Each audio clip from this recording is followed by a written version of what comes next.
Hey everybody, welcome back to this week's edition of Tales from the Tavern. And I'm going to warn everybody up front, I can't talk tonight, so we're going to have a good time.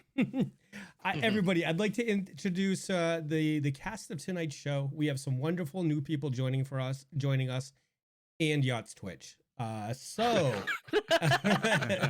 in it, slam. All right, here we go. And we start right at the beginning, guys. I'm joined as always with my co-host Gamer Mom Luna. She is here to help me look good because I'm bad at this. It's true. This is his first stream ever, guys. Am I doing good? Am I doing okay? Mom, watch me dive. You've made it. Look what I can do. Mom, no hands. Look what I can do. Jesus. Oh, and it's going downhill already. All right. Here we go.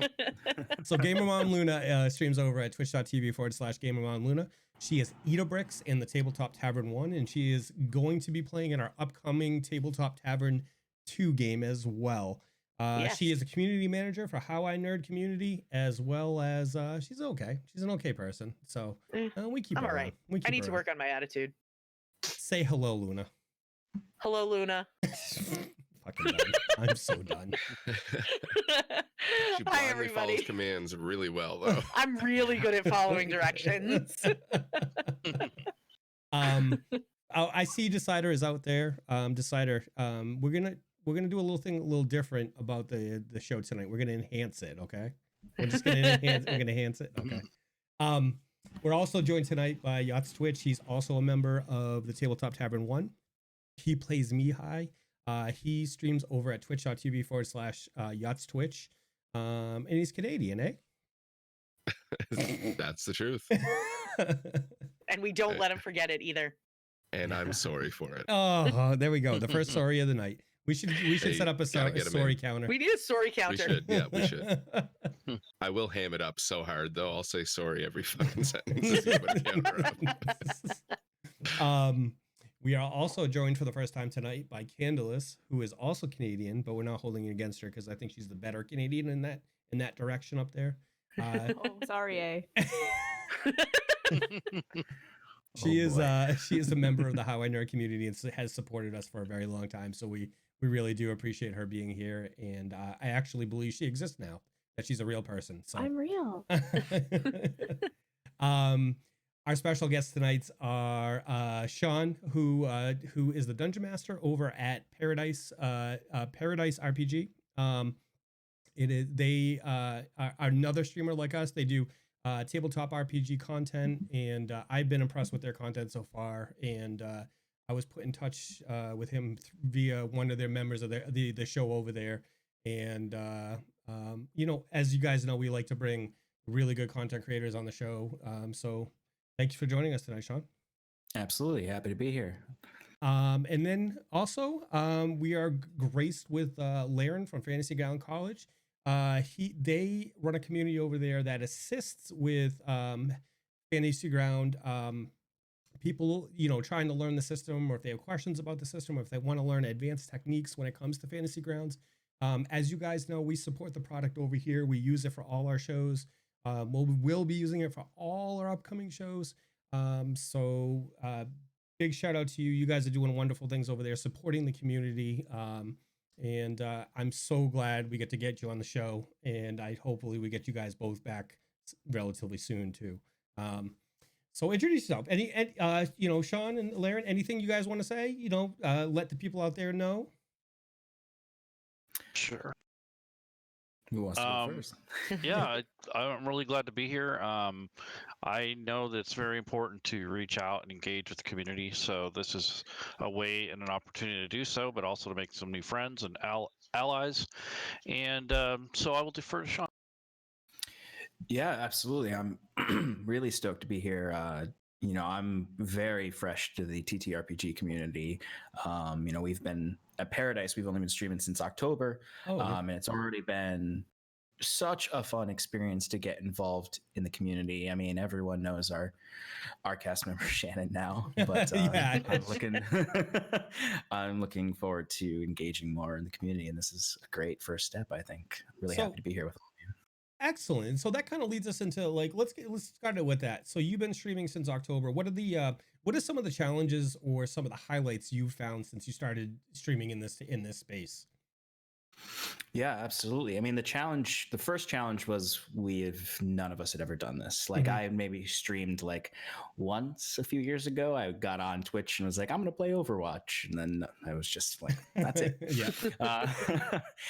So like just the work we had to put into just research and figure out how we were going to, we wanted to do it right. That was the big thing. We didn't want to just kind of fumble in there, and we did fumble in there, but we wanted to be as good as we could be from the bat. And we had audio issues and all of that, and we got it all figured out pretty quickly, and we're really trucking along. And it's just really, we've grown pretty fast in the last few weeks, and that's just really exciting. And we're excited to be out there. What kind of growth have you seen in the last couple of weeks, just out of curiosity?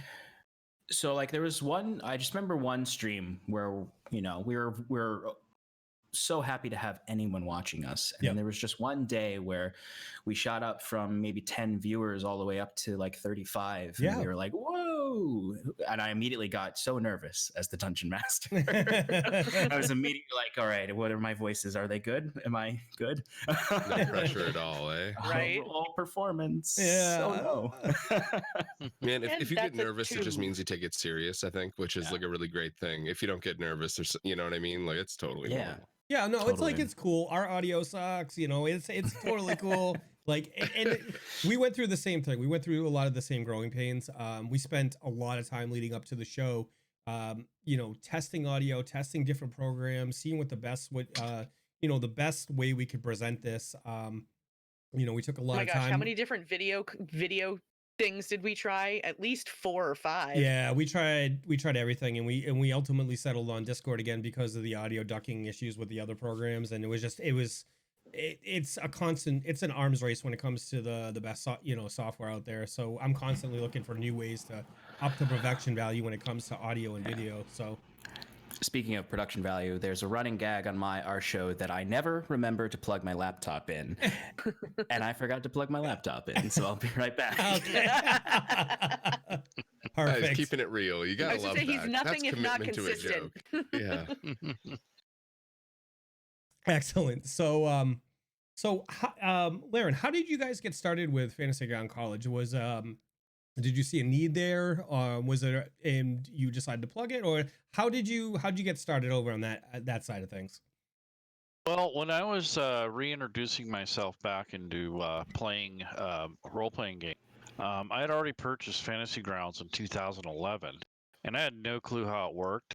The only thing I knew is that I spent $40. Right. So I was really like, wow, okay. Several years later, one of my coworkers actually asked me if I had Fantasy Grounds, and I said, yeah, I have that. So he installed the demo, and I had the regular license at the time. No content, by the way. Yeah. And we actually connected, and we chatted through there. We used it for a chat client, and that's about the gist of it. So I actually, once I got to know that it actually works, I actually bought some content, and I purchased some more things, and then I started running a table. And over time, I realized I was very ignorant, and I didn't have a good feel for it. Yep. So that's kind of what started this whole thing. So necessity is the mother of all invention. Yep. Yeah. So they say. I think a lot of our players were new when it came to Fantasy Grounds. I had used it from a player's perspective for many years, but never from a DM's perspective. Actually, when we started our recent campaign, I haven't DM'd previous to this in probably like 9 or 10 years. So there was, Sean, I feel you on the Rust part of it. You know what I mean? It's there's so many moving parts when you're out there, when you're taking it seriously. You've worked on this thing you love, it's your baby, and then you're like, oh, I forgot to actually hit the scene and show people what's going on, or I forgot to, get the music going. Oh, I gotta tell you. So the first night we were streaming, we had an audio issue where we had an alert that was broken, and it took 8 months to fix. We pulled it from the stream, but on that night the alert got stuck in a loop, and it kept on looping and looping and looping and looping like that. And so I had to mute that audio channel, thus losing all like the pre-programmed like audio we had set up for the different scenes and stuff like that. But I mean, like I was obviously embarrassed, and we obviously want to do the best possible, presentation that we can do.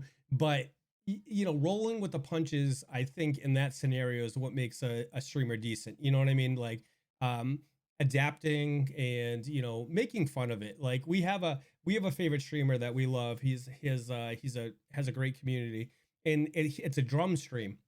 So he's rocking out playing the drums the other night. He's getting towards the end of the song, and they're electric drums, So he hits the drum at the end of the song, and it falls off.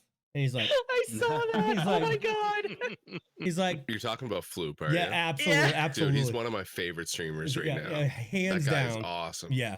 But he handled it so well. Like, he just leans forward and he looks at the drum for a few minutes, and then he's like, huh. Well, chat, this is my first stream ever. You gotta have a sense of humor about it. Yeah. Yeah, it's a great time. So Candlous, you don't play online, but you play, you DM offline, or are you a player in a game? I DM offline mostly, but I'm looking to join a game. We're just trying to get it set up right now. Oh. But yeah, most of mine are in person. I'm trying to get into Fantasy Grounds so we can do more games more often. So much easier. I think even a game offline would be super fun. Like, like a bunch of us, like we could just do like a one shot on the weekends, or you know what I mean? Yeah. I'd love. Yeah. So Yeah. we love involving our community and things. So we have a couple different community aspect of our things, but like it would be fun to get like Joe community member into a game one time. You know what I mean? Like even if it was just like a 2 or 3 hour one shot like type thing. It'd be super fun, I think.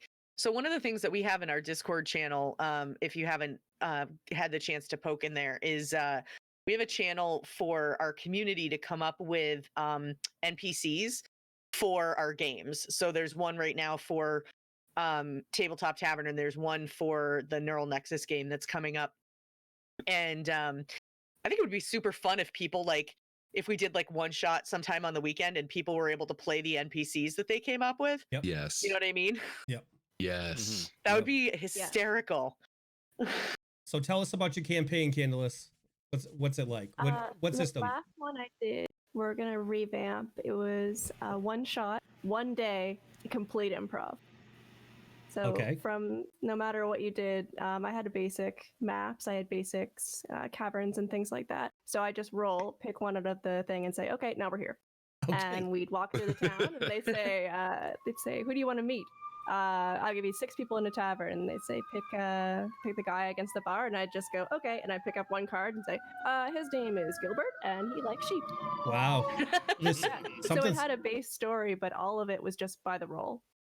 That's so fun, though. It was really fun to get into, but we're gonna revamp it because I found there wasn't a lot that we could do with their characters when everything was so just by the roll. I feel like that would really test your skills as a DM, though, right? Because you have to be like, and you run into a roll 18 is a witch, and now you're like, fuck, now I have to do something about this. You're like, oh, this is way above your level. Sorry, guys. Yeah. You must have had to change a lot of things on the fly to compensate for the dice rolls to make it fun for your party, though. So how do you approach doing something like that? Really, it was just on the spot. I can't really describe how it happened. Okay, no, it's Kind totally of fair. Like, they'd roll and say it's a witch, and I go, oh, okay, well, haha, she likes to eat children, better run. Oh, that sounds wild. Yeah. I don't think I could manage that. I'm not that great of a DM, so I don't think I would say I can did pull. I don't think I can pull that off. You got to lean into the craziness with that. Absolutely. That's true. You got to embrace the chaos. So with you guys as DMs, I know Yachts, you haven't DM'd yet. I'm not sure. Luna, have you ever DM'd a game? I DM'd a one shot for one person because I was so nervous about the idea. Like, I just wanted to get a general sense for how to do it, like how to sort of manipulate the story. And I decided I was never going to do it again. So Oh, no. I feel that I am a much better player than I am a DM because I can think better on the fly when I can play off of the people that are around me as opposed to having to make those adjustments on my own as the DM. Yeah. Well, so yeah, I don't know. I like to think I'm a mediocre DM, and I think every DM has their own DM style, right? We all have our ways we do things. I'm a preparer. I like to over prepare and be ready for almost anything. But of course, the players, they'll figure out something that I've never actually prepared for, and I have to go, okay, we're gonna go to this map. You know what I mean? But you know, no, we never do that. You never ever do that. Ever. But but I mean, I realize there's many different styles out there, and you know, I think if it probably changes with people's personalities. What's your DM style? Are you a prepare? We'll start with Laerun. Are you a preparer? Are you let's do this on the fly with a couple resources, or how do you approach things like this? To be honest, I'm like in the middle of the road. Mm-hmm. I have learned over the years to balance those because over prep is just horrible and not having anything could be just as bad. Oh God, yeah. So what I would do is kind of do reading and being inspired by something. So when I'm running a campaign, I'm usually reading a book or something to keep my mind active with you know, within the confines of the genre. Right. And then I take feedback from my players each session, and it helps me sculpt the way I want to direct the story, because I'll have a story arc kind of in mind. But I also take each person aside when we start, and I give them some homework. I actually say, okay, here's the world we're going to be in. I would like you to read a little bit of this stuff and tell me what it does for you. Like, how does it move you? Is it boring? I mean, just give me what you feel about this particular reading and let me know. Yeah. So generally I can find out where they're going to fit into the story and also make up and improvise things for their backstory. Okay. So I want to say I'm more of a story person. I like to get all these little stories into a big arc, and I like people to develop into their character, but also have somewhat of a background color for the setting. Okay. So that's generally how I run That's how you approach my it. games. Yes. Yeah. Sean, what about you? If you're go ahead, Yotts. Sorry, if you don't mind. No. If you are a story guy, because I'm trying to write like a little campaign myself, what's the most important thing about having a story that ends up, like when you're creating something, what should you be keeping in mind to ensure that it ends up A, fun for people to view, and B, just fun to be part of, well being, you know, having that level of intrigue or whatever you need for it to be exciting as well, but you know. Well, there's a couple approaches. You can just wing it and just get a feel for your table. You can always run a one shot to kind of get the direction you want to go with your story. Okay. So if you want to play with a certain group, run a one shot and just see how they respond to each other. That's important in chemistry. The other thing is there are, if you ever taken any writing classes, there are a few pillars of writing, and I don't want to be your English teacher, but no, sure. You want to have, you know, different varieties of things occur in your episodes. So one episode might just be a challenge, like you are going to have to cross the river, and that's a bunch of skill checks and fun role playing, and someone always falls out of the boat, and you know, or falls into the river. Then your next episode might lead you to a confrontation. And confrontations aren't always combat. Confrontations could be with each other. They could be with a moral dilemma. It could be just a threat of a fight. So the confrontation doesn't always have to be a battle. It can be a natural disaster. Maybe when you cross the river, you get to the other side, you find out that all your food is gone and you have to go out hunting for food. Yep. Maybe you have to hunt a bear, who knows?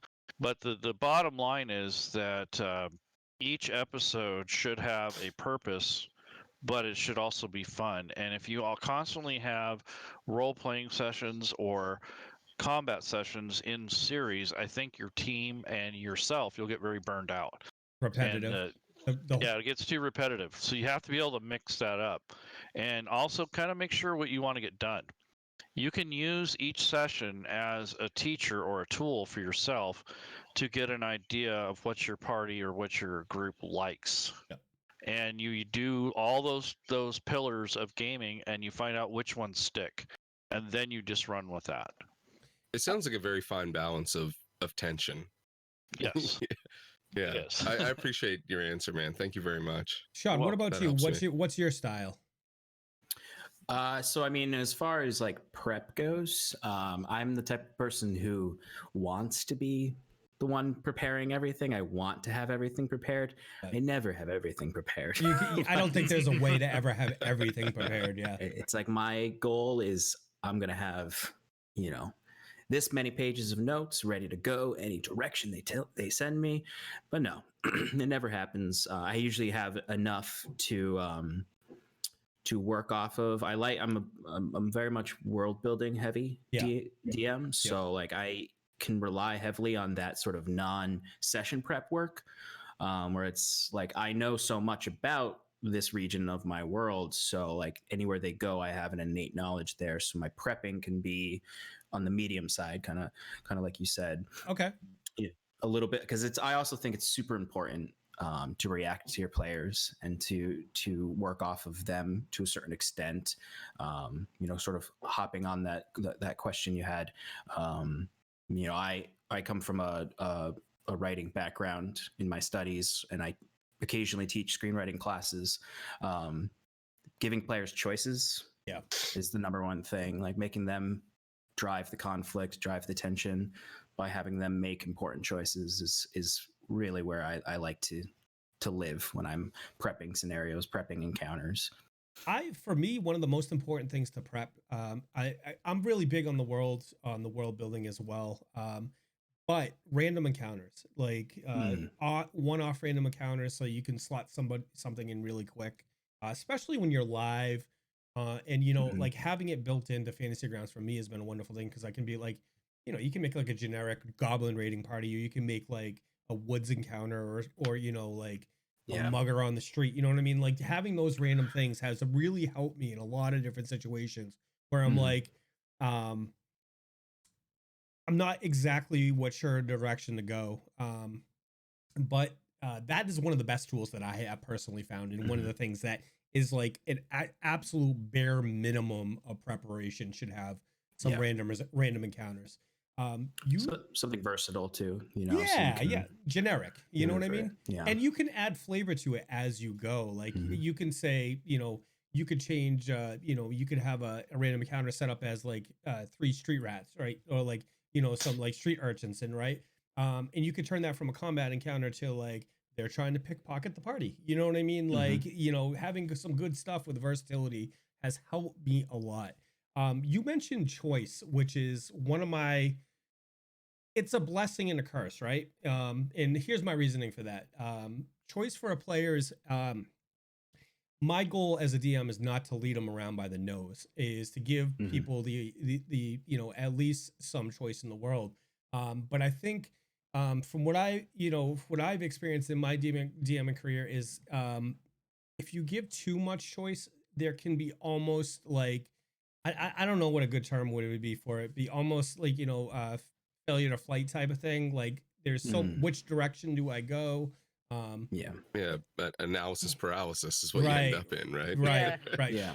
You try to weigh everything way too hard to decide which of the 100 things is going to be the right one, right?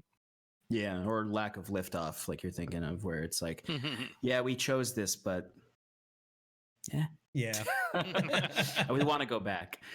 Can we hit a rewind button? Well, let's go to the other hallway. Yes.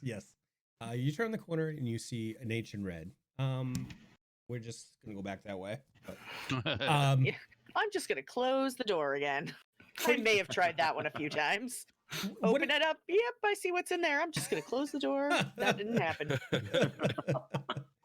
That moment in the campaign when the door kept opening and I just kept shutting it every round. The door opens, I shut the door. The door opens, I shut the door. They're in this big encounter. They're fighting actually one of the BGEGs for the arc, right? And so there was, I don't want to spoil it. But they're in this combat, and Yachts plays a sorcerer named Mihai. So he's like, he's handling the casting in the party. And I was screwing him throughout the whole encounter because there was somebody making the door open and close. Like as soon as he closed the door, the next round the person would open it and cast a spell into the room. You know what I mean? Like I was just like, nope. and then he would close the Every door on his time. turn. It was great. It was very funny. And then my character was like, yeah, this is stupid. And so she comes, closes the door, and jams a dagger into the door so it can't open anymore. Okay, problem solved. Let's move We on. definitely needed someone more competent than our sorcerer to do that. So I'm glad you were able to do that. So one of the great things is Yachts is new to D&D, like TTRPG to games, and it's been a blessing for us because he's a smart dude. He's picked on up it really well. But my feeling and the feeling from a lot of people is that the people out in the audience who have not necessarily touched gaming like this in years or have never touched gaming like this have just happened across us. It puts them at ease, and it makes them in our community. We want people to ask questions.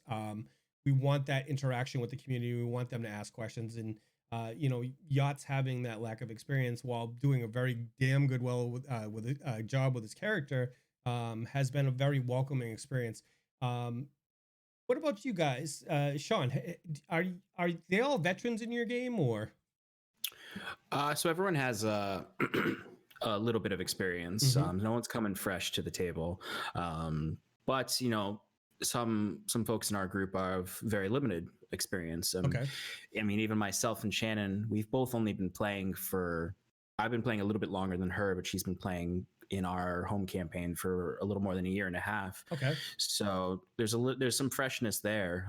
But most of our players actually, in some form, they're not all super comfortable with necessarily 5e. Yeah. So there is some learning curves there, some rules lawyering going on occasionally that can be fun. But 5e, wouldn't you say, is a very good? It has a very low barrier entry when it comes to RPG stuff. Yeah, I would agree. I do think it has a low barrier. I think it can be hard if someone doesn't have other role playing experience. Okay. But anything would, really. There's a certain innate level barrier, but 5e is definitely something where you can learn a certain amount of the rules and be really good to go. Who's got experience with 5e in here? Put your hand up.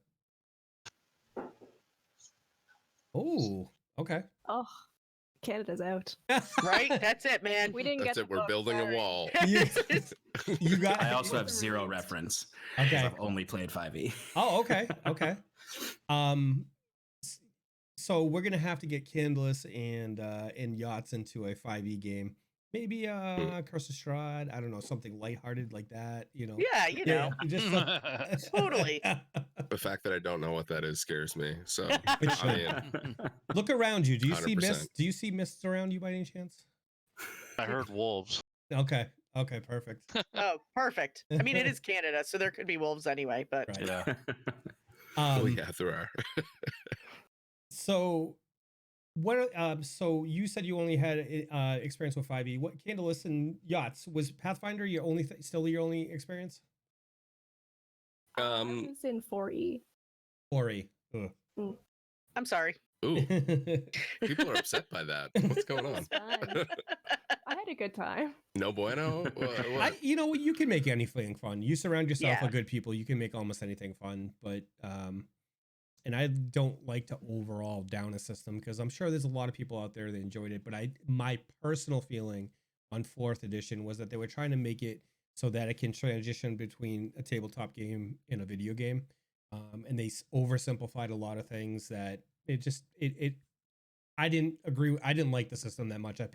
We played it in a pretty extensive campaign. I think I played 6 levels or 7 levels in a 4E, and we just my group didn't like it. We went right back to Pathfinder after that. So I'm sure if I play Pathfinder or anything else, I'll probably be like, this sucks. For me, Pathfinder's the only one I've really dipped my toes into as a player. But I got the rule set for Kids on Bikes when that went on sale real cheap. And if I do a campaign, I think like the one that I'm writing, I say writing, but the one that I'm figuring out in my head as I idle through work. Yep. Is I'm kind of basing it around kids on bikes type of experience. And I listened to a podcast that uses kids on bikes that I think Dave gave to me. And Mike, you listened to it as well. Yeah, I absolutely love it. Absolutely. Man, super cool stuff. But I'd really like to try something with that platform. It seems simple enough that it's easy to get into. And I've listened to, I don't know, 40 or 50 hours of them playing it at this point. So I'm starting to get a solid hang on the rules for just being a fly on the wall, right? Like, so you kind of pick that stuff up as you go. Yeah. Yeah. But it seems really simple and really targeted towards telling a story.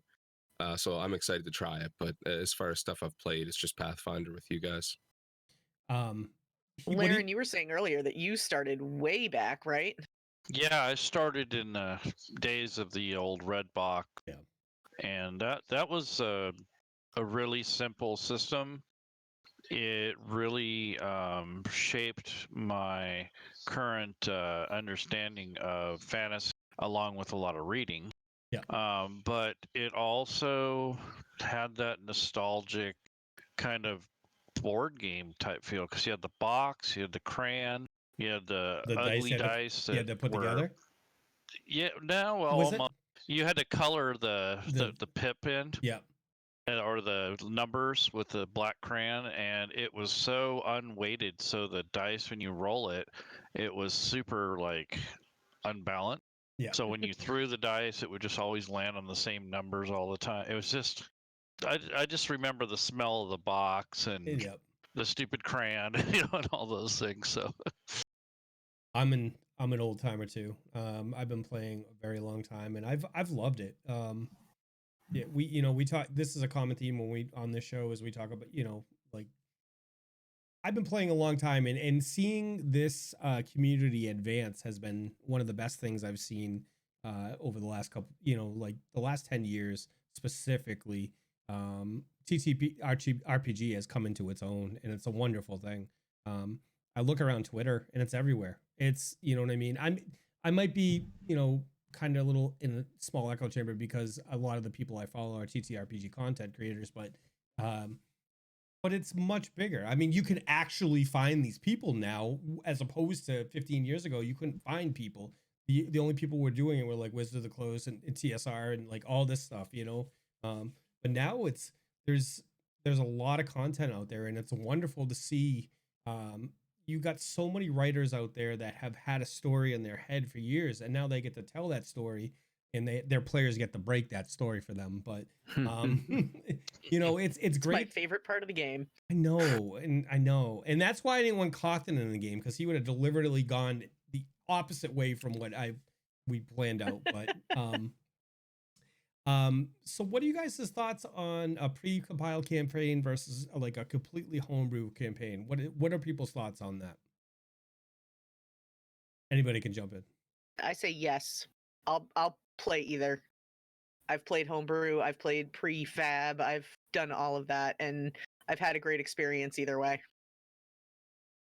I think it's all in what the group is willing to put in and what the DM is willing to let the group get away with.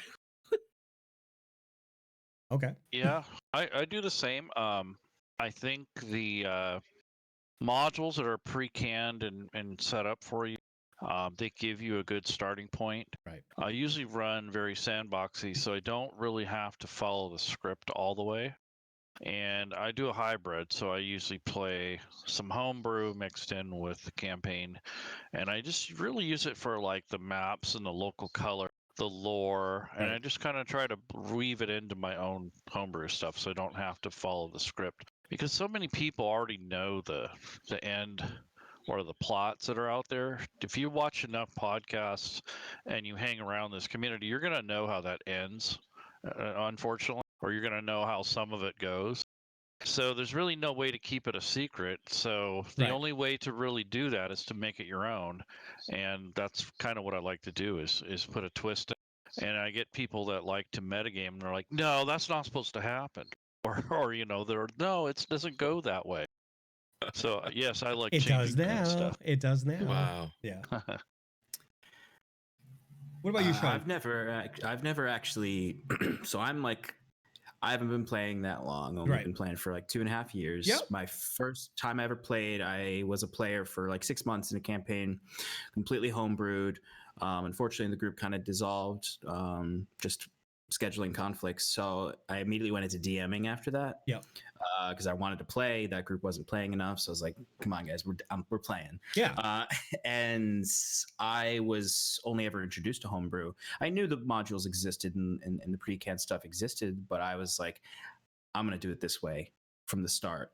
So I've never actually played a module, and I've never. Well, that's not true. I've played one shots through modules, but I've never DM'd a module. Okay. So that's an interesting. I own some of the books and I read them for inspiration here and there, but I've never actually run a module, which is interesting. I'd like to one day, just to get that experience. Candlous, yourself? Oh, I haven't played a module before either, but same thing. I think I would, given the opportunity, but I'd probably try to spice it. You got it. You have to, yeah. So our active campaign right now is Rise of the Rune Lords, but there's a lot of homebrew in there. There's a lot of things that my personal I've done this in other stories too, is bringing it back to the characters with callbacks through their history. Laerun, you had mentioned earlier about giving some people reading beforehand. I got backstories from the players beforehand, which is pretty typical. Most people get some backstory, but I also I took a page from Tycho from Penny Arcade. He has 3 questions he asks his players before they get started, and I asked the players in this campaign what's your secret? Who have you wronged in the past? What's your secret motivation for joining the party? And what power, ability, or thing would you kill for? Those are great questions, right? Yeah, they are. Yeah. Those are great questions because you can come back to them at level 19. You know what I mean? When they have the ability to kill a god, if somebody says, "I want to become a god," you know what I mean? You can bring it back all the way at level 19. You can tease it all through the levels, all the way up to there. But the way that I've tried to do with this campaign is to make it so different is by making it not so much about that overall story arc. It's more about the players and the relationships they have with people in their past and the relationships that they have with the people in the town and each other. They are doing a wonderful job. My players make me look really good. So we do. I feel like all players make their DMs look good. Well, but it's different. It's different here, right? Because sometimes I'll have to look up the rule, and these guys are really good about jumping in and filling that air. They're really good about rolling with the punches, or they're just really good personality wise. Their personalities all gel really well. But for me, going back and being able to take like a little piece of like a little nugget from somebody's history and dropping a reference to it somewhere in there. So maybe that only that player knows that, to me, and like as it's unfolding, I can see their faces and watching them be like, it's like a personal inside joke between me and them. But it all eventually comes out, and it brings those stats to life for people, and that's one of my favorite things to do. So, the DM's curse is that I don't get to share a lot of this information with like friends out there because they all enjoy watching the show. So it's like, I'll be sitting, my girlfriend laughs at me because I'll be on my laptop writing, and I'll just start giggling, and I'll be like, you know what I mean? I could, and but I don't have anybody to share with until it goes live. You know what I mean? So when we were originally starting, I would tell these guys, "Oh, I'm so excited! I can't wait till you guys get here. I'm so excited! I can't wait till you guys here." And then I'm like, "Oh, it's gonna take them like 8 months," Definitely, I say the same thing to Shannon all the time, where I'm just like, "Oh, you're so close. You're so close to this part," and then I can't say anything, and then you're right. That whole like, I can't tell anyone this without spoiling things is such a real feeling. But I live for that, like mention in the middle of like an RP session or encounter, and you just like mention a lore piece that one of the players is the only one who knows much about it, they're like, yep. Oh, yeah. Best experience ever. It's so funny. The head just snaps right up, you know? Mm-hmm. And one thing that I like doing that my players absolutely hate me for is I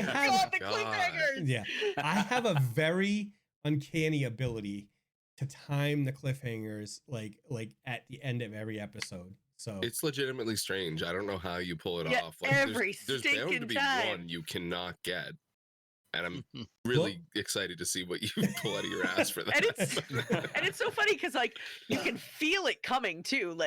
We're getting to this super like high tension point, and all of a sudden it'll just get silent, and he'll just go, and on that note, and we all go, yeah. It's like when the ball's dropping on New Year's Eve, like 10, 9, like we know we're getting close, 8, 7, 6, and the priest stabs you. What? Yeah. All right, everyone, that's it. Excuse me. Do you guys, all right, everybody, see you next week. Bye. Do you guys use cliffhangers? Because I absolutely love it, because I love torturing them. I'm a sick individual, so. Yeah, cliffhangers are definitely very important for the DM. Yeah. Oh, that's our compensation for actually running the session. I think that's right. You know, the torment. You know, I'm gonna make a mug that just says DM Tears on it, and then I'm gonna Yotts, say, we need to get him a mug that just says, and on that note, ... At the end of each session, I'm just gonna be like, I'm gonna say it, and then just take out my mug of DM Tears and just take a drink and put it down. It's happening. You guys heard it here, folks. So I have a little bit of advice for newer DMs or even DMs that have kind of got stuck in a rut. Yeah. Basically, like you use tables, and I really like tables too. Love tables. Because they kind of bring a replay value. So if you play the module over and over again, the tables, if they're included or if you have your own, kind of help with the replay value. And also, I use deterrent tables. So when people go too far off the rails without actually saying, no, you can't go that way. Right. What I do is I just make the tables kind of do the work for me. So usually it would be like a theme table that goes with the environment or the event. So in other words, if your party was supposed to go one direction, they go another. Usually what will happen is they'll start hearing strange sounds of animals that are growling that actually shake the ground, or they will lose some of their food or it'll go rotten. Eventually, fatigue and delay and such will make it to where it's kind of not fun to go in that direction anymore. So that's kind of one way I deal with that. And if you have any flying characters, and I know some of you have, I have a deterrent table for flying characters. So if someone abuses the ability to fly, then they will be expected to see rain, because that's no fun when you're flying. Also, once in a while, a whole nest of bees will decide they want to migrate during the time you're flying. That's brilliant! Oh my god! Not to mention, sometimes oh my god, a flock of birds will come through when you're trying to. So these are deterrent tables, right? They're just little annoying things. I wish you never told Mike about this. Oh my god, I know what I think more DMs need to use bees. Yes. Bees. Not the bees. Bumblebees. There's a hornet in your plate armor. Yes. Oh, yes. Those would be great. Mike, can Edabrix just carry around a jar of bees now and like throw it? You can, at random situations. But we can. Oh yes. Yeah, I'll allow it. Yes! You got to catch it first. The other thing is, do you guys run camp scenes? You know when you're supposed to sleep, and normally you just say, okay, you did a long rest, or you guys rested 8 hours. I actually like to play those up sometimes. I don't get too deep into it, but I always have a table for that. So that night when they rest, it isn't just an encounter. it's some guy's stinky feet that keeps you up all night, Oh, or somebody's has really bad gas, or somebody snores all night, so your party doesn't get a lot of sleep because of a nagging factor that can make a very unpleasant rest.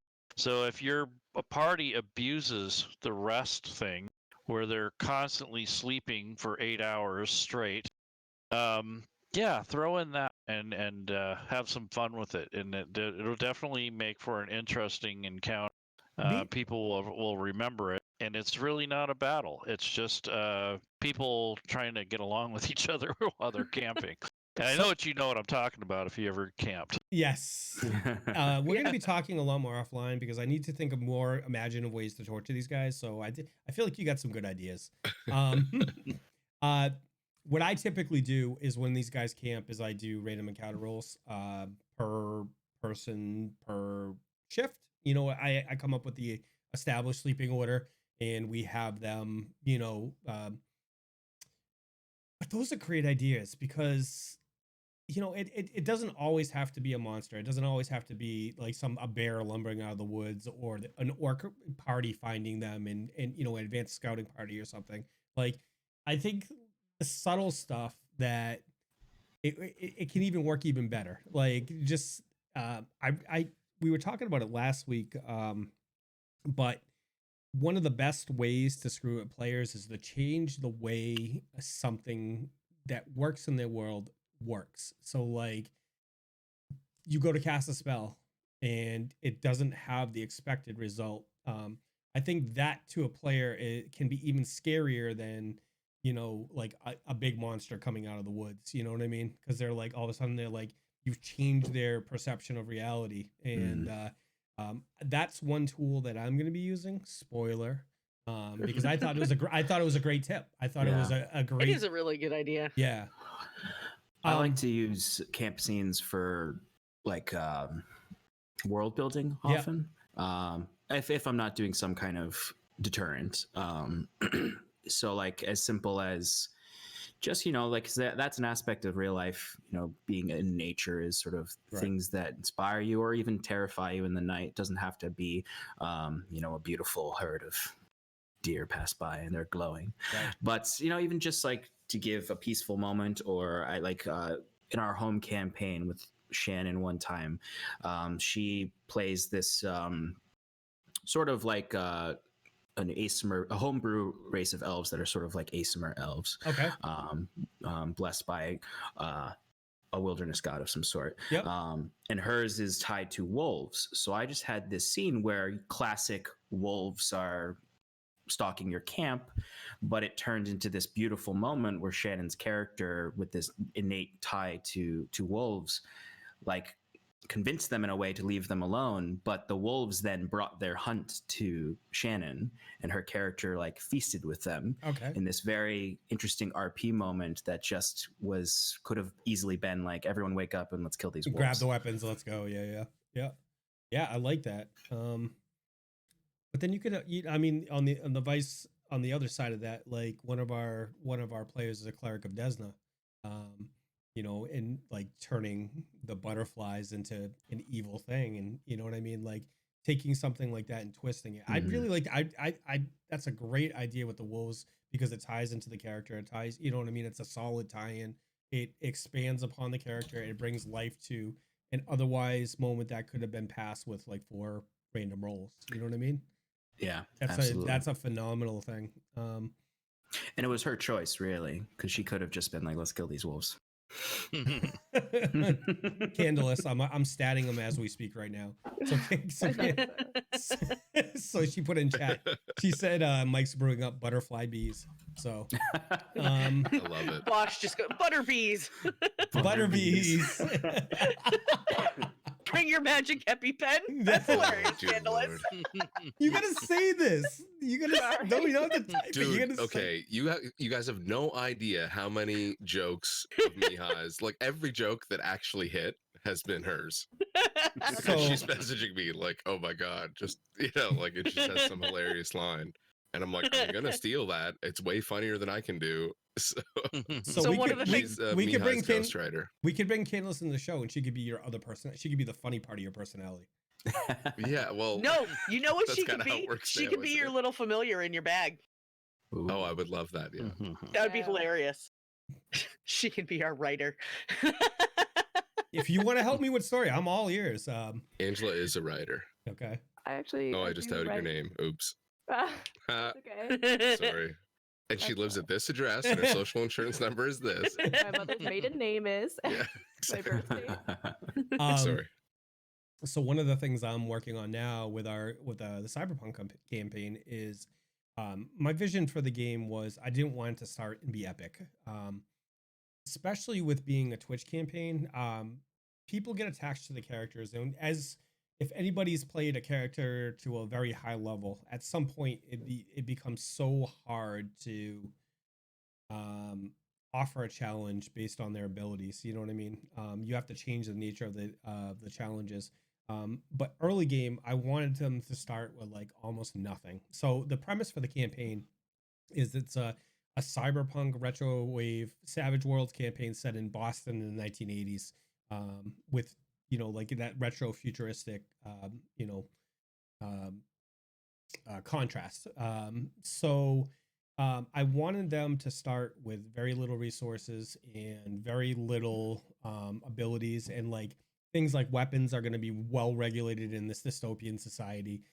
So what I'm working on right now, when it comes to missions, without revealing too much, is to take the epic away from the missions, that like have normal things be interesting. Like, so like if I try to put myself in the thought of, if I'm going to be living in this world, what are my day-to-day things that, or something that I could do to elevate myself, but not necessarily topple a regime? You know what I mean?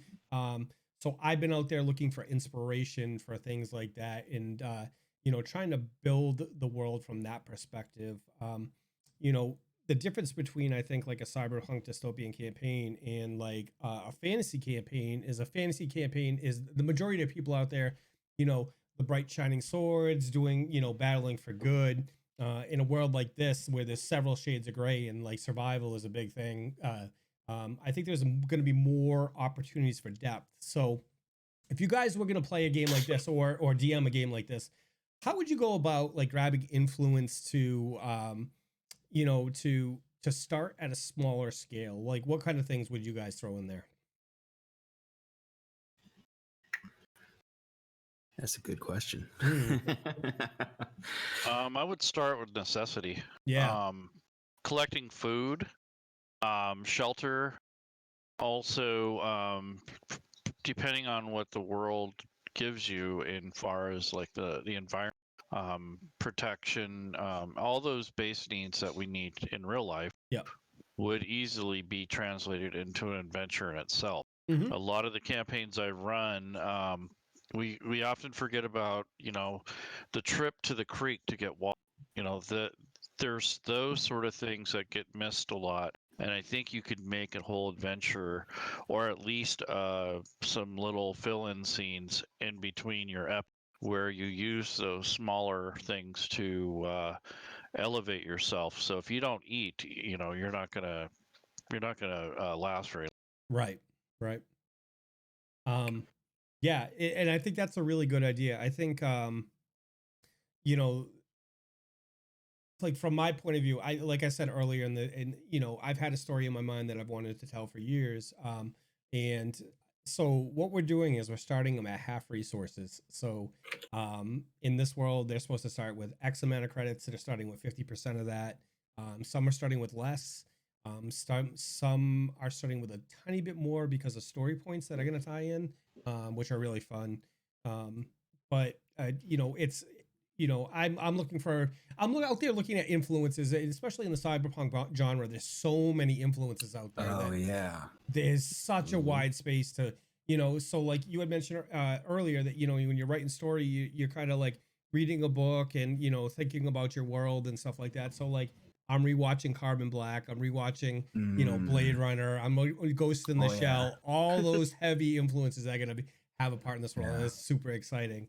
I've always wanted to run a cyberpunk world. That's like my next dream campaign to run.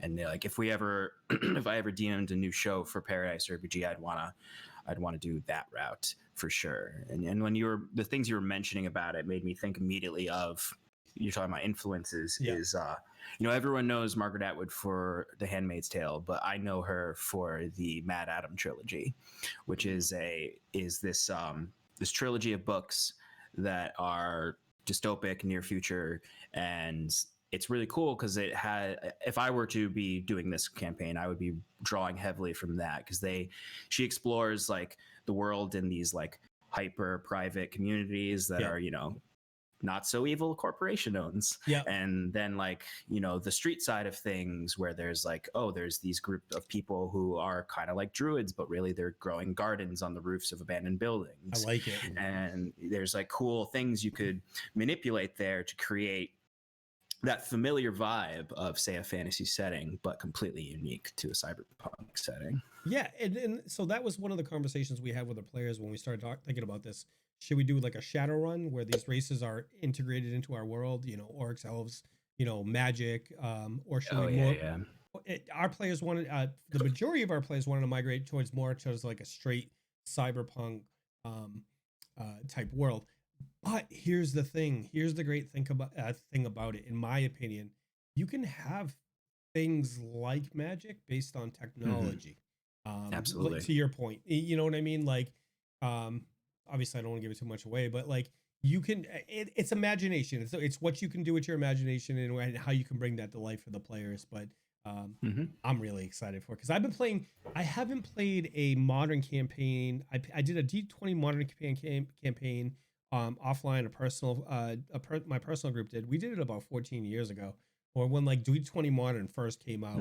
I forget exactly when it was, but it feels like 15 years ago. So this is I'm really excited for this. I actually wish I could play in this campaign rather than run it. Sounds very cool. It sounds like I checked a little bit of the Harmony video out while we were chatting before, and I'm digging it. Did you see the end? Because the end's the best part. The best part. I'm gonna watch it fully afterwards. Okay. I definitely maybe run it during our break or something, so everybody can see it that hasn't seen it yet. Maybe I could do that. No, that's definitely my, that's my jam, and that's where I'm heading next if I get a chance to, because that kind of stuff is so interesting. So I used to run Cyberpunk back in the day. In the 90s, I was a game master, and I ran that for about 3 years. It was an interesting game. It really had a lot of potential to customize the experience. But one of the things we did and had trouble with was net running.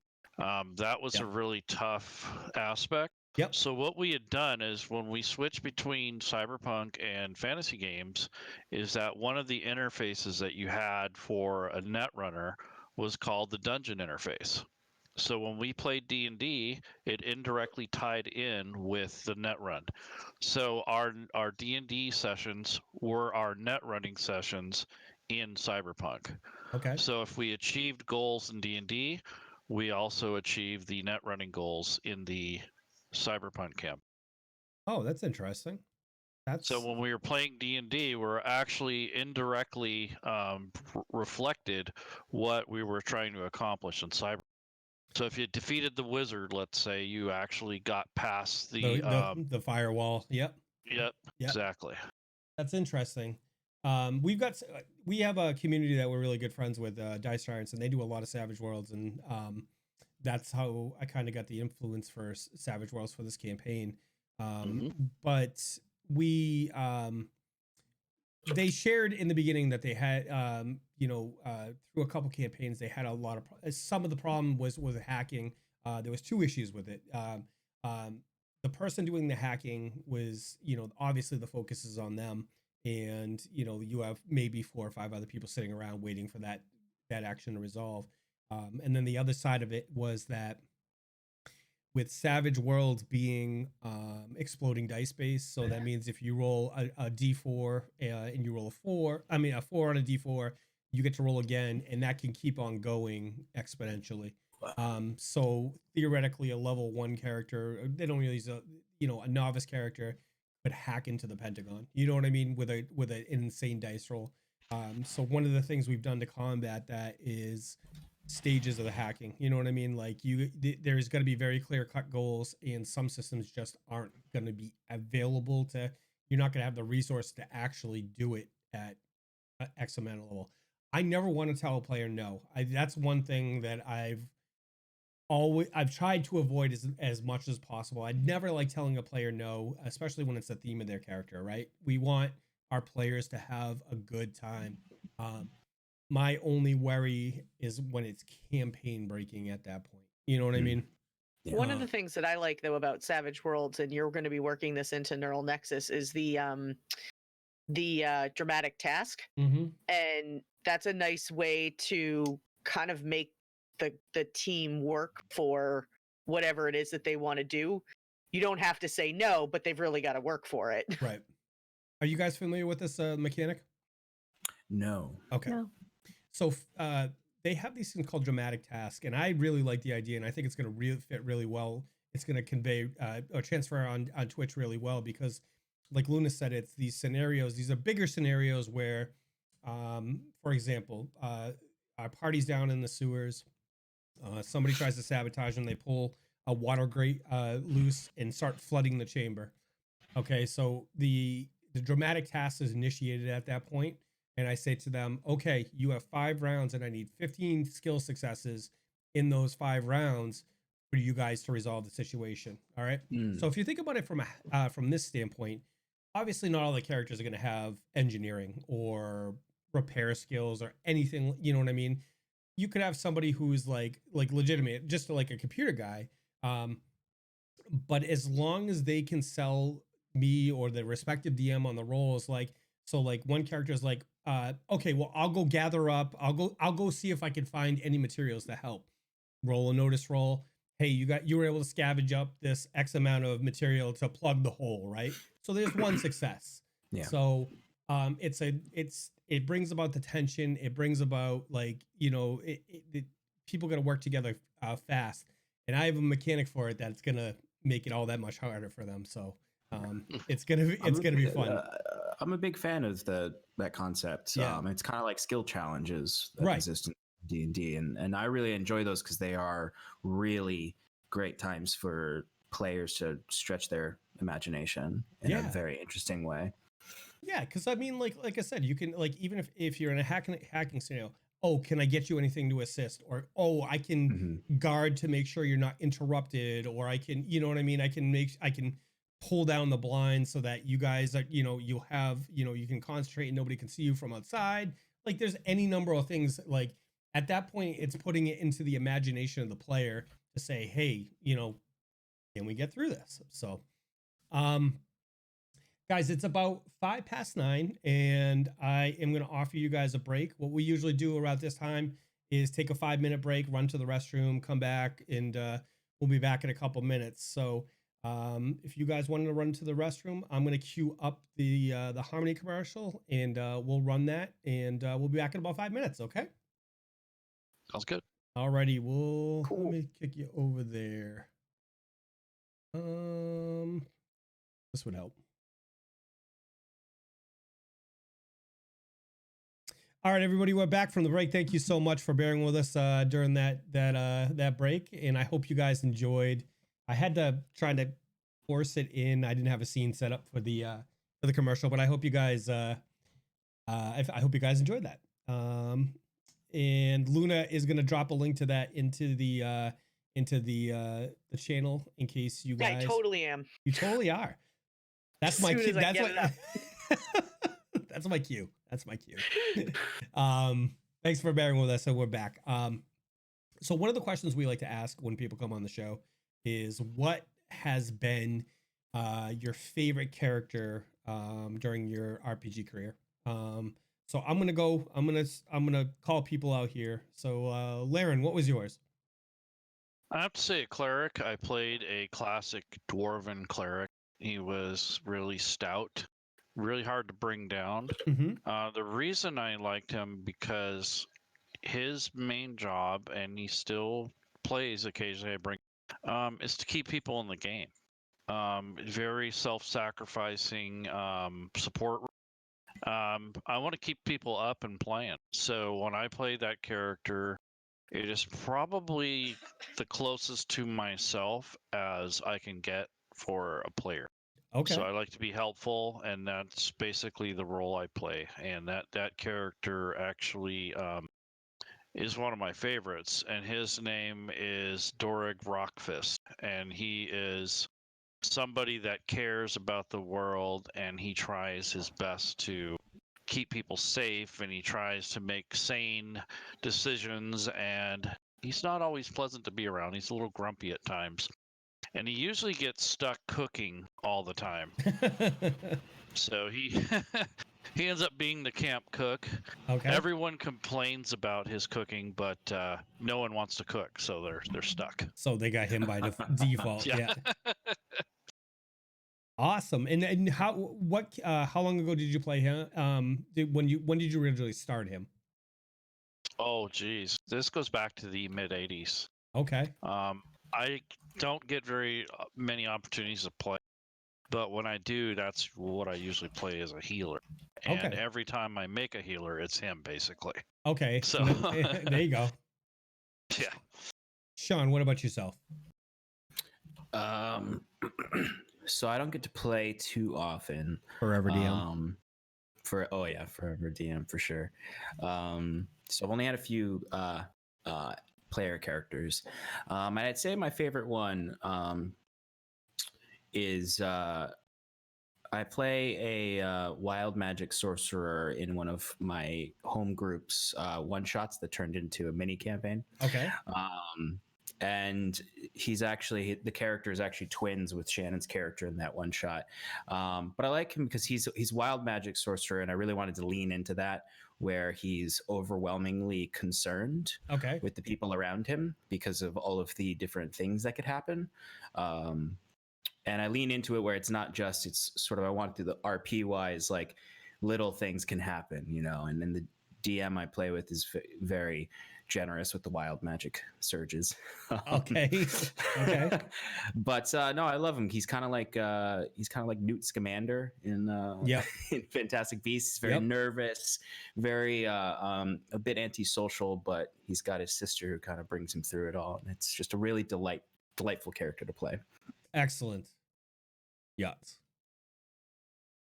Well, how do I answer this? I mean, there's been so many.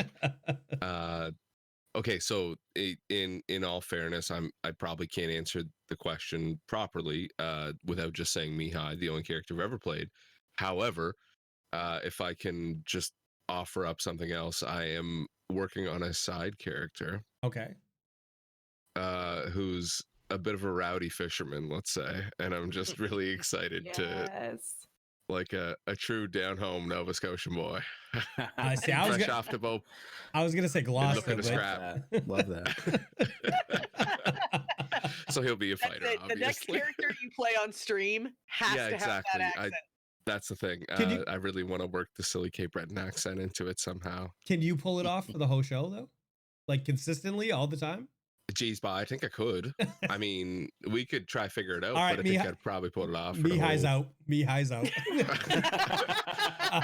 mind. I can't do it. No, Mihai has to live for this campaign for now. If he dies, a drunken fisherman may come replace him, but let's try not that. I really like Mihai. See? I like Mihai. He's got so much to offer. But that's the thing. So this is your first character. You've obviously become attached to it. What do you enjoy? You know what they say, Yachts, you never forget your first. Aww. We killed him. We literally killed him. Wow. Sorry, you were saying? Sorry. I was just saying. Sorry, So with this being your first real character, what do you enjoy playing about him? Well, there's... And he's gone. And he's gone. Well, that's it. He's done. Bye. Wow. Too difficult of a question. That was a tough question. And as I was saying, that pretty much wraps it up. Cliffhanger. There we go. Okay, I don't know what just happened with Discord. What I really like playing about playing Mihai is that I have all these weird thoughts about his background in my head all the time, and I know that no one else knows them. And I try to drop little hints here and there, but I think I might be really bad at it, if I'm honest.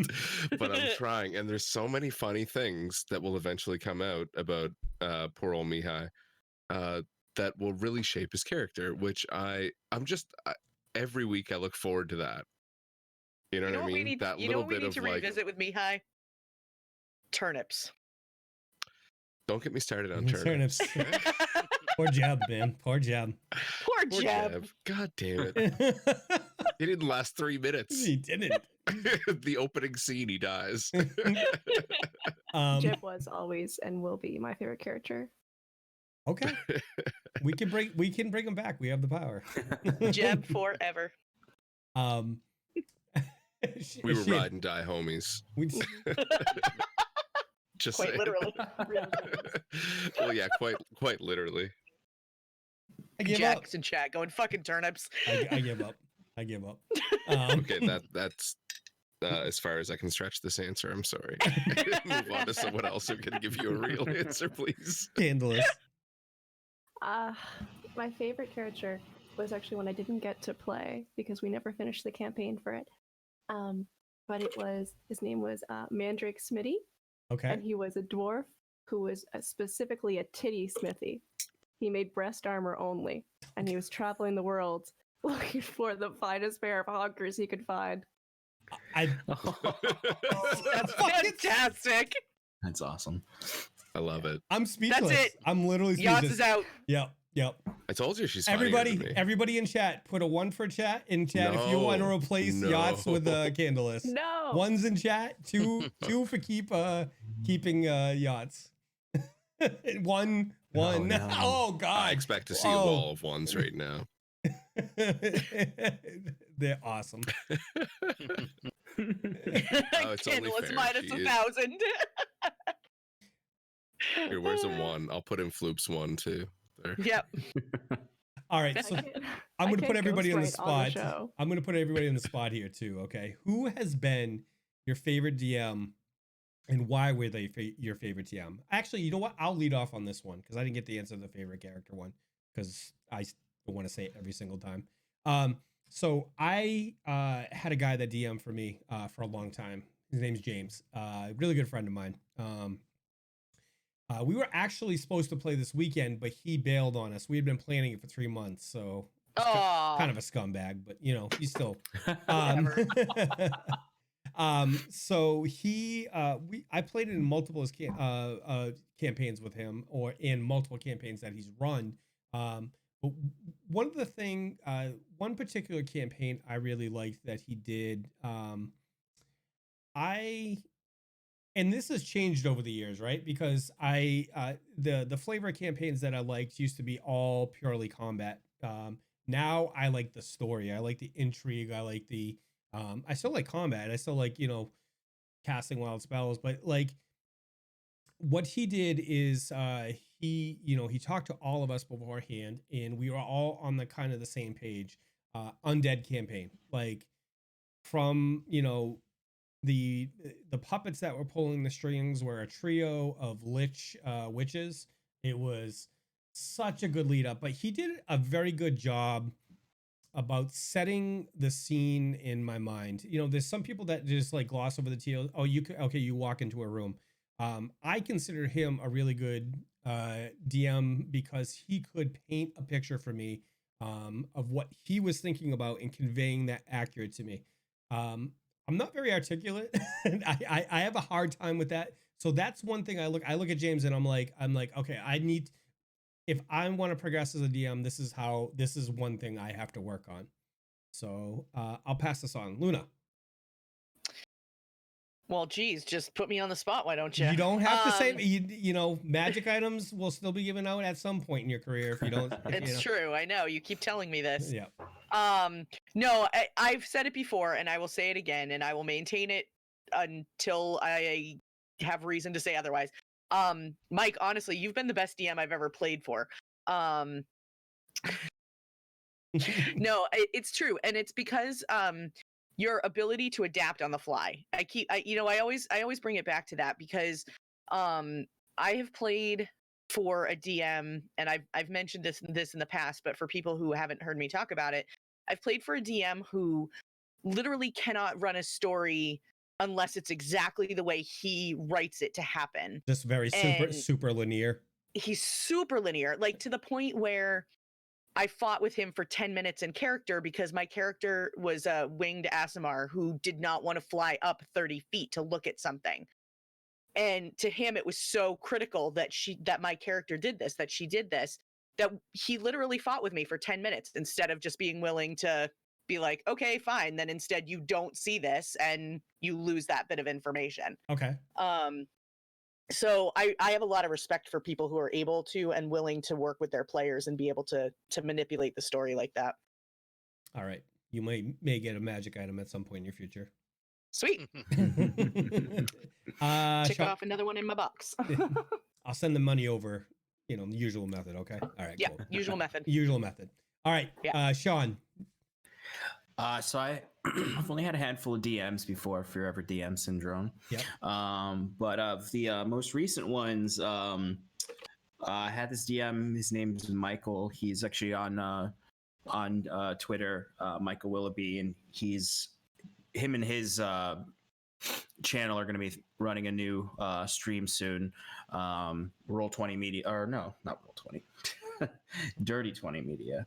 Okay. I believe what they're Dirty 20 Media. But he just like was the first DM I played for in a while that I was just like enamored by the way he could paint a picture, but also like sort of similar to both your answers, he was able to run with the punches, adapt to us.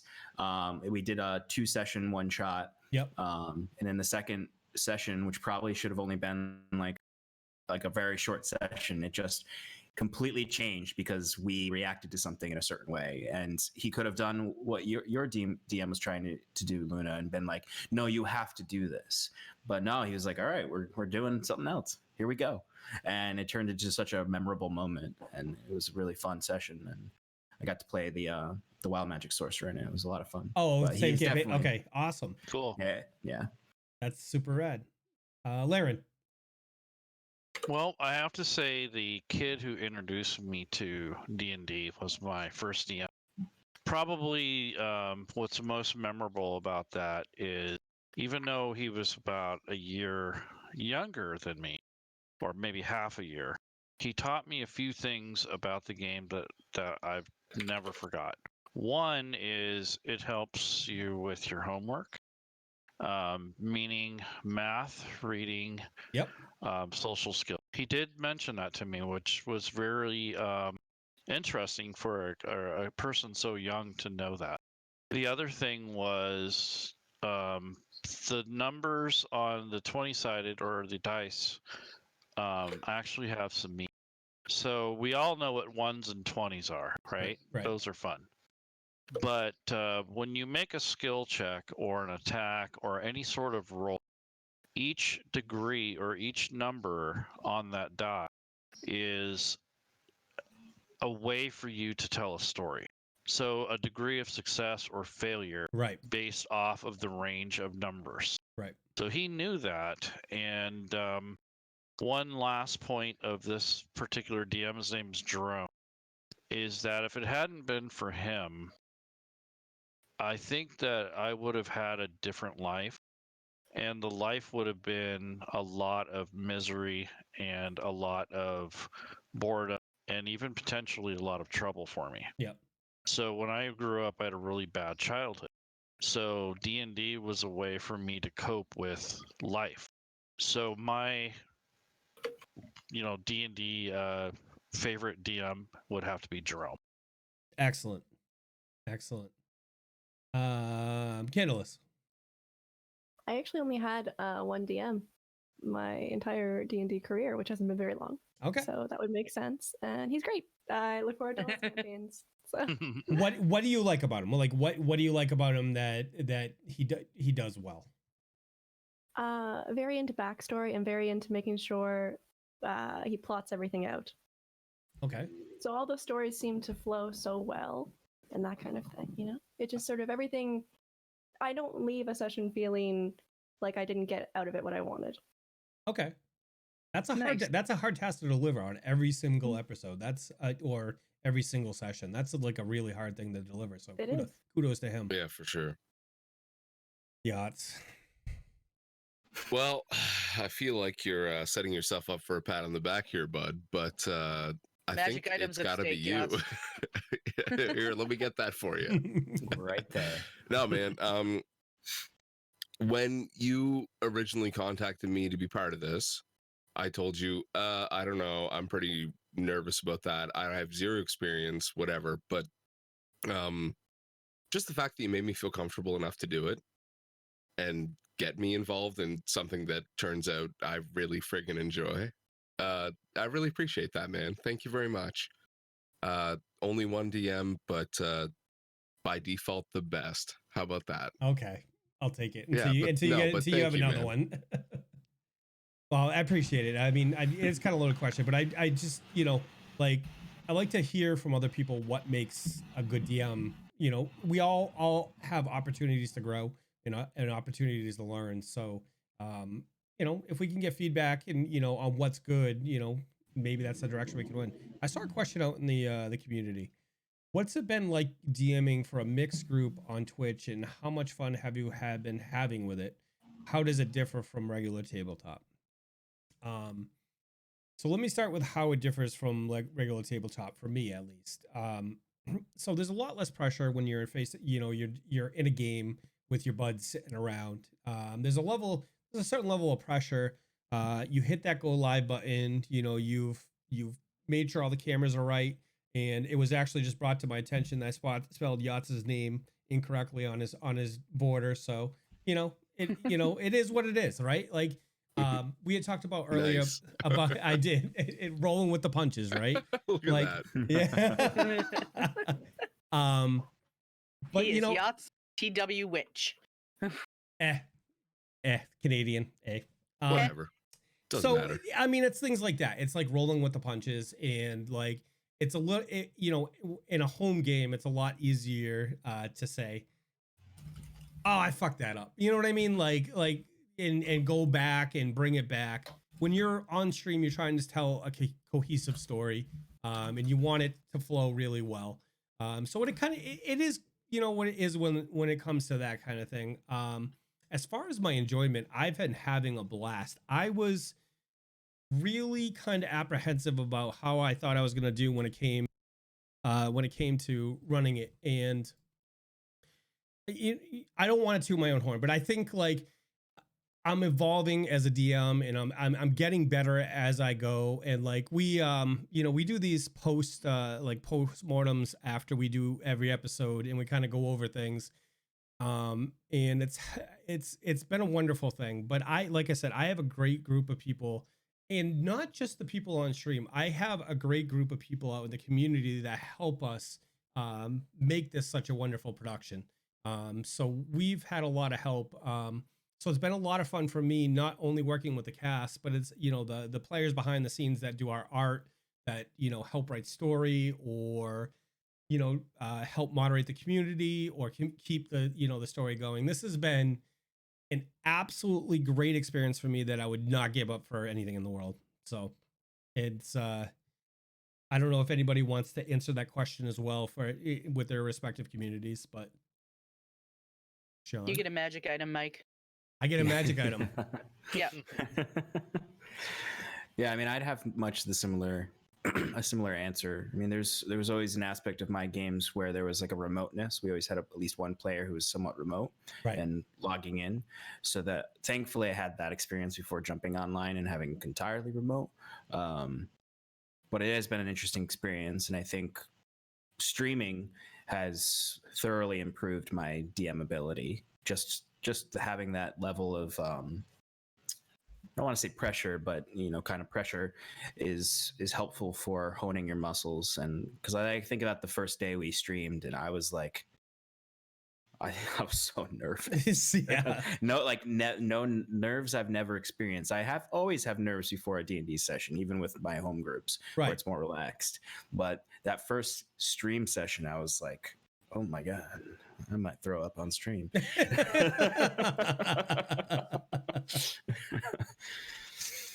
That's it's a lot, and the more you try to add to make it different, the more things it is to keep track of, and you know what I mean. It's not just telling a story at this point. It's running a mini production, and it's pretty incredible. But yeah, that was a tough feeling. The second I was like, okay, we're going live for the first night, and it's just like, because I had streamed before, I was a variety streamer before this, so I was used to being like that. But it's a whole nother level when you're doing it to tell a story. You know what I mean? Yeah. And it was hyped up a lot. Vulnerability, such a big vulnerability. It really is. My chair keeps on falling. That's why I keep on adjusting. Technical difficulties. It's time for a new chair. But yeah, it's a wonderful experience, Jack. If anybody in the community has any questions for any of the guests, anything about any of the current storylines we're running or any of projects, make sure you ask. We'd love to hear from you on that. So, I did have a question, Laerun. I had referenced it earlier before. In the upcoming campaign, I'm going to be playing a summoner. What is the best way to handle your Eidolon and other summoned creatures in Fantasy Grounds? That's a very good question. It depends on how much upkeep you want, and it also depends on how prepared your DM is. Okay. So basically, what I would do for summoner is, I don't remember the particulars on what your limits are, but first of all, make your own bestiary of all the creatures that you want to summon. Yep. Or at least your top 10. Yeah. Then take that, and what you can do is actually share each one of those NPC stat blocks before the session. Yep. And you just drag the stat block to the individual summoner. In your case, it'd be you or your player. And what will happen is it'll share the stat block. And then at that point, the person who's going to use those summoned creatures would put those on their shortcut bar down below. Okay. And they have to be made friendly in the combat tracker. Okay. So that's probably the best way to do it without using extensions and, creating that kind of difficulty. But yeah, pick your top 3 to 5 things that you want to summon and make shortcuts for those. And when it's time, and if they're on the combat tracker, you will be able to control those. The only thing is you can't pass the turn. Okay. So your GM will have to pass the turn for you when your creature or animal or whatever you summon, if it has a turn, that's what they'll have to handle, that part of it. Would you handle the Eidolon differently? Would you handle that as like a second character that I have control over? You could. Depends on what you're summoning. I wouldn't make a character out of it unless it's a humanoid type thing. Okay. You can make a stat block for it and just run the actual creature, or you can make a character out of it, but it's kind of vague.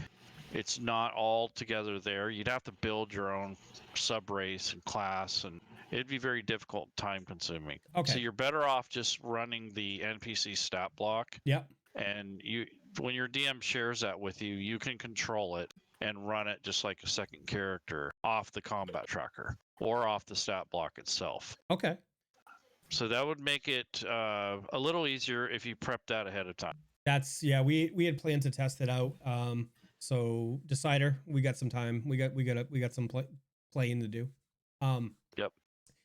When it comes to Fantasy Grounds and the kind of things you support, what are like some common issues that you guys or what are the most common issues that you guys see? I've worked in IT for 14 years, so there's always recurring issues. What are some of the common issues that you guys see with people's entry into the Fantasy Grounds VTT? Okay. Without shedding any bad light on Fantasy Grounds, it's no secret that it sometimes can be very difficult with connections. One of the things that we get into with that is, we're not the official technical support, right? But with the amount of volume of people that we've dealt with and the indirect support we're giving them, yep. Some of the most common things are not having your network set to private. Yep. You'll have GMs that try to run a campaign off a Chromebook wirelessly. You'll have, someone who shares too much content at once, yep. and it will crash the sessions. Just a general issues where people are expecting everything to magically happen, and they don't realize that it takes some time to understand and use Fantasy Grounds. Right. So a lot of people want instant satisfaction. Oh, of course. They said, okay, I want to play. Yeah. And they don't realize that it takes a little bit more than just pushing a couple buttons and clicking the mouse a couple times. Yeah. So that's another expectation that many people have. And they want to treat it like an MMO game or a video game, but they don't realize that it's actually a database and a way to present your data or your story to players, right, with visuals and text and a few little things like a spreadsheet would do.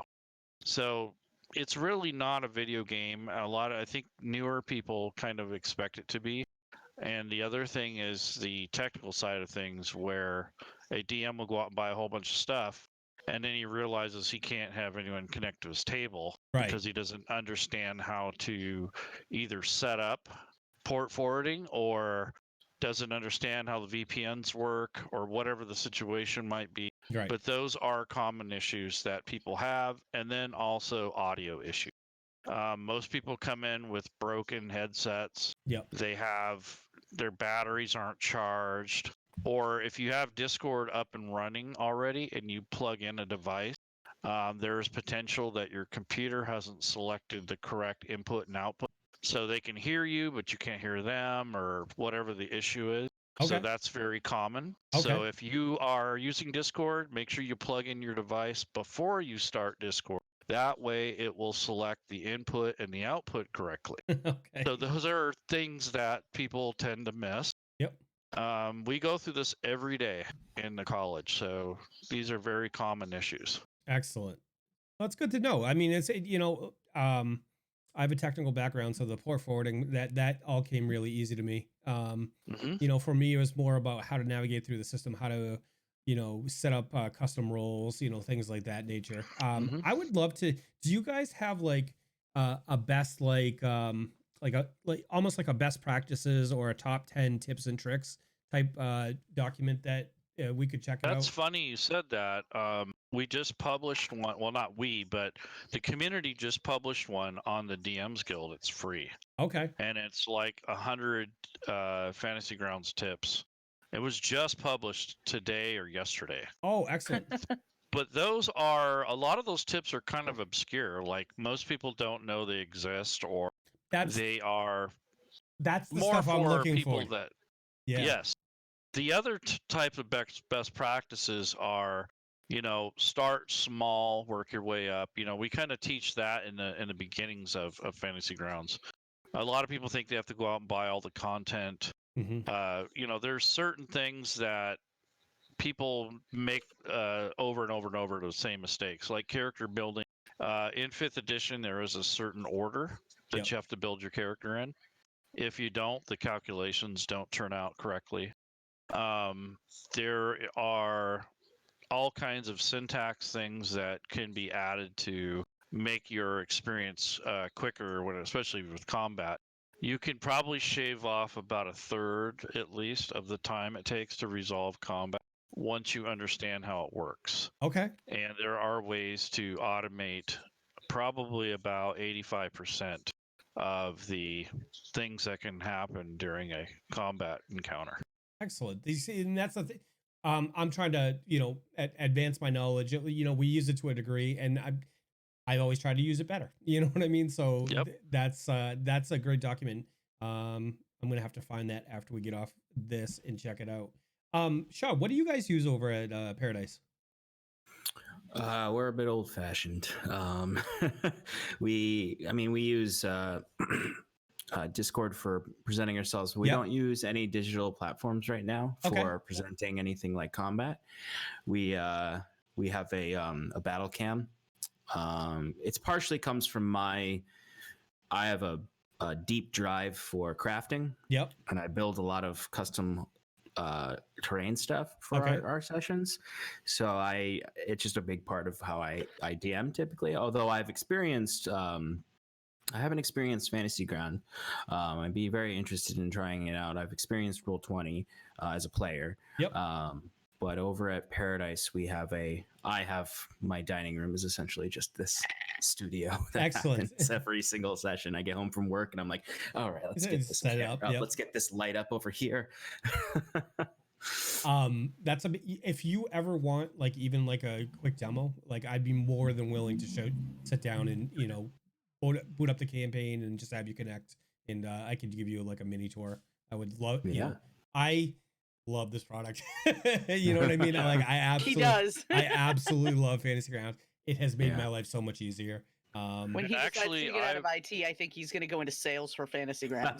Yes, exactly. I will be willing to sit down with all of you if you like, and I would love that. Do a private session and show you guys around and talk to you and show you different things that Fantasy Grounds is capable. You'll be surprised at how nice it is to organize your campaign through it. It does a lot, and the more time you put into it, the more you get out of it. Yeah. I'm going to take you up on that offer, so we're going to have to set that up. So the virtual tabletop system has worked well for me for a lot of years because my friends, we've all kind of scattered, and before I had done this, I had been playing in a long-term campaign with a couple with my group that I've been with for like 20 years. And it gave us the opportunity to actually meet almost, I say every week, but I had one friend that was 5 states away. I went some across the in another country. But like products like this have definitely opened and made things a lot more accessible for adults like us who we have our lives, that we don't always have the time to drive an hour somewhere on Friday night, play games for 4 hours and then come home. You know what I mean? It's I absolutely love how technology has made it more accessible for everybody. So we have a question from the crowd. A question for Laerun. Any must-have mods for Fantasy Grounds 5th edition users? To be honest, mods to me are modules. So do they want third party or? I think they're looking for tips. I'm like, so I recently found out the stat block importer for Savage Worlds. Dice Bar, can you clarify if you're talking about actual modules or are you talking about enhancements like the stat block importer? And we'll get back to that question.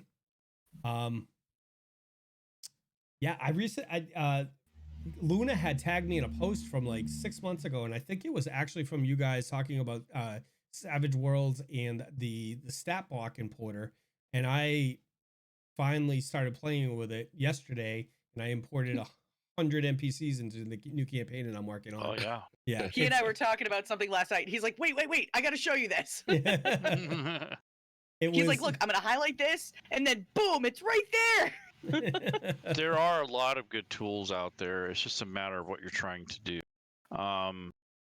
Usually, though, for newer people, I try to steer them kind of away from mods, because until you understand how it affects Fantasy Grounds and then how it applies to your particular rule set, right? That's when things can start exploring more. Learning the basics really, really does matter, and it goes a long way, and that's what we offer in our community, is to give you that first step, and once you're there, then you can take it to whatever level you want. Yeah. Yep. So I'd be interested to see what, like I said, I would love to schedule some time with you and Edabrix, Luna, Yachts, Gunner. Transposing names all over the place. The party and me, and sit down and have you join in, and I could do a screen share and show you where we're at and what we could be doing better. Because I'm always process improvements we can speed up your guys' gameplay to make it more fluid, especially for a stream. If you want to get more play in and less dinking around with rules and such, then yes, I can help you with that. Awesome. He meant extensions. So Tony was Dice. It was talking about extensions. Okay, let me talk to you a little bit about extensions. All right, so extensions are basically third-party products that are developed by the community. I like extensions, and what they do is extend the functionality of Fantasy Grounds. Okay. Some of them just provide artwork. Some of them are going to change the way Fantasy Grounds works. You want to be very careful with that, because when you download an extension and use it, it can conflict with other extensions. The author could just all of a sudden quit developing it. And when you're relying on an extension and Fantasy Grounds decides to update, well, if you don't understand how that extension's put together, it's going to become irrelevant. Right. So you need to be careful with extensions and try not to rely on them. However, if you want my personal favorites of extensions, and I will basically shill these here on the show. Okay. Because these are people that I had trained myself that have grown in the community, and they have gone above and beyond what I've done. So these are people that have graduated, as far as I'm concerned, from Fantasy Grounds College. We have an individual named Diablo Bob, and he has put out 2 really useful plugins, and they do work for the core rules and for D&D, so they work for other systems. Okay. And one of them is the one-click druid, which allows you to change into your wild shape form. Ooh. So instead of having you have to use a stat block method like with your summoner, you would actually be able to apply the effect. It switches your token out and it changes your stats while you're in the wild shape form. And then when you receive damage, if the wild shape form dies, it reverts you back to your original token, and the residual damage will also remain on your character. That's amazing. One of the biggest reasons I didn't actually play a druid in this campaign was that I'm going to be playing in coming up, because the management, I thought it would be so kludgy on the. No, that's the way to go. Can I change my character to decider? The other cutting edge development recently has been the Portals extension, and that allows you to jump from map to map. So you can actually set up a zone, and once you do that, you can set up zones on your other map. And when your characters enter that zone, they teleport to the next map. It auto shares the map, and you can have a multi-level dungeon, or maybe a ship, or maybe you just want to teleport to another map. The Portals does that, and it works for other game systems too. I'm gonna have to test that out, because I'm gonna have a real need of that coming up in the. They're both on the DM's Guild, and we've also done shows about them, and Excellent. So those are my top ones. They're very cutting edge, though. They do take a little work to figure out how they work. And the other last one is the Death Indicator, which at one time was just a splat of blood or something like that. And at Savage Worlds, I think it already comes with that. But in 5th edition, it didn't really have it. So what it evolved into was this tombstone. Like, this little tombstone would pop up when your character dies instead of your token. Yeah. Now what it does is allows you to rotate those. You can also set one of your NPCs as an important NPC, so that NPC will roll death saves as well. Okay. So it can actually revive. And you can have self-assigned ones, so your characters can assign themselves their own tombstone. And you can even use your own graphics. So if you want to make a picture of your character lying down in a pool of blood, you can do that. So that is actually a free extension on the community. The other two I mentioned are on the DM skill, but that one is actually free. I don't now, mind. Be careful though, because if you use that one with the other one that swaps tokens, they conflict.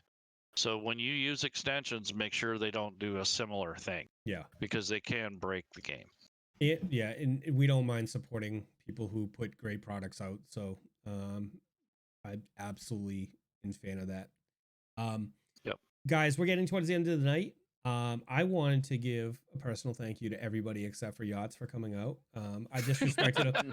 I disrespected him so much I spelled his name wrong. But so you know. But I'd like you. Is what it is. No sweat. I'd like you guys to talk about any upcoming projects, anything that you would like to plug. Let the people know where they can find you, and yeah. So I'm gonna start it. I'll send it around. Laerun, I'm gonna let you go first. All right. So this coming March, in the middle of March, we are doing a show sort of like this, but we are going to have an all-female cast, and we're going to talk about their experiences in the game, and we are going to treat them like people, not just a bunch of women, because we don't want to make a spectacle out of it. But we are definitely going to have an all-female cast where we talk about their experiences with games and how they got into it and that sort of thing. Excellent. And in the summertime, we definitely always do a Founders Day, which is in end of July. So those are the two main events we have coming up. And we just got done with Mapper's Delight, which was a show about different cartographers. I love it. I love that. Mapper's Delight. I love it. Actually, this was Mapper's Delight 2 because I did one a couple years ago. So, that's excellent. I have been having a problem finding some cyberpunk themed maps, so I've been on the search lately. So I'm gonna have to check that out. I got some for you. Do you? Yep. Alrighty, we will talk about that. Sean. So yeah, you can find me every Monday night at 7 p.m. Eastern Standard Time, DMing for Paradice RPG. And that is Paradise spelled like dice, D-I-C-E. Right here on Twitch. We're working on getting all of our content up onto podcast and YouTube so people can catch up on the stream story. So that's every Monday. Every Sunday, we've got the Tim and Shannon Power Hour, where Shannon and our player Tim recap the previous episode, but they also usually have a guest on. So far, it's just been us, the cast, but next week will be, or this Sunday, not next week. Well, I guess next week will be our first non-cast member guest. We're going to be interviewing, Tim and Shannon are going to be interviewing two DMs from Twitter. Some great, Brett and Rory, great guys.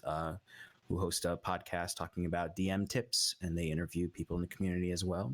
So that's coming up this Sunday. Those are most of our projects coming up. We've got other things in the works. So keep an eye out. Either follow us at Paradice RPG on Twitter, or like most people do, follow Shannon, and she tells you everything. She is a ninja.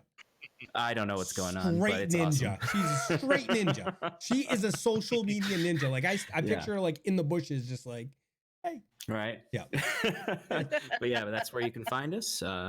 And yeah, we hope you come by, and we've been really excited to be starting to become a part of this community since we're so new. Yeah. Yachts. Well, typically I'd say I'm streaming every other day. If this were last winter, but the stream has been kind of dead lately. I haven't streamed in a long time. I'm a little bit embarrassed about that. You should. You should stream more. I really should, and I think I'm gonna cancel my subscription to your channel. You're not a sub, are you? I am. You should definitely cancel your subscription to my channel. I've not been live in over a month. The biggest project I have going right now is the fact that my wife's pregnant, so I have a daughter on the way. Hey, what's up? Due in June, so hit me up with all your name suggestions so we can veto them promptly. Mike. A little girl named Mike. Yes. You know, Mike's a pretty popular name in my family. I think they go for it. But Mike. yeah, life has been crazy. I haven't been streaming a whole lot, but I look forward to getting back to it real soon. So stay tuned, and I'll announce it in my Discord and in Mike's Discord as well. There we go. Candlous. All right. I'm really happy to be on here. It was great to come on and prove I'm real. Oh, it's 10:56. My contract is up. I'm actually a hired actress. Can I get 5 more minutes, please? Can do. Ooh, it's gonna cost. That's coming out of your salary, Yacht. All right, Mike. You just invoice Mike, would you? But yeah, if you're looking to see more of me, just subscribe to YottsTwitch. Just glad to be out here. Oh, I give up. I'm just done. Well, what Luna. can you do? Luna. Oh, was that me? Let's see. Usually you can find me hanging out in the How I Nerd Discord channel. As I love to say and affectionately say, I am always on Discord. I'm fortunate enough to work a day job that allows me to kind of lurk around on Discord pretty much all day. So that's the first place to look for me. You can find me on Tabletop Tavern on Sunday nights at 9 p.m. Eastern, where I play Eatabricks. I am going to be on the upcoming Tabletop Tavern 2, which is going to start in April, where I'm going to play a ranger named Yvette Hart. And no, I did not deliberately name her parents after the characters from The Wedding Singer. Okay. Oh my god, that's one of the best videos ever. classic. Her characters are not Robbie and Julia Hart. Julia Gulia? Yeah. Julia Gulia? Listen, Drew, if you're watching. Decider's like, I knew it! And then Thursday nights, you can catch me here on Tales from the Tavern. And some nights, occasionally, I got to get my schedule back in order. I stream over on twitch.tv/GamerMomLuna. All right, guys, my name is Mike, and this is the How I Nerd channel. I wanted to thank everybody for coming out tonight. The cast, everybody coming out and hanging out and talking nerdy with me. It's a wonderful thing. I've said it multiple times during this show and other shows that I love this space. I love the people in it. There's a lot of really good people, and we look forward to talking to more of them. I wanted to send out some shout outs and thank yous. Pork Shame Iron, thank you for the sub. Dice Barbarian, thank you for the host. Dice Tyrants for the raid. Pain Seeker 1713, thanks for the sub. Mac Jackal, thanks for the host. Dice Barbarian, thank you for the sub.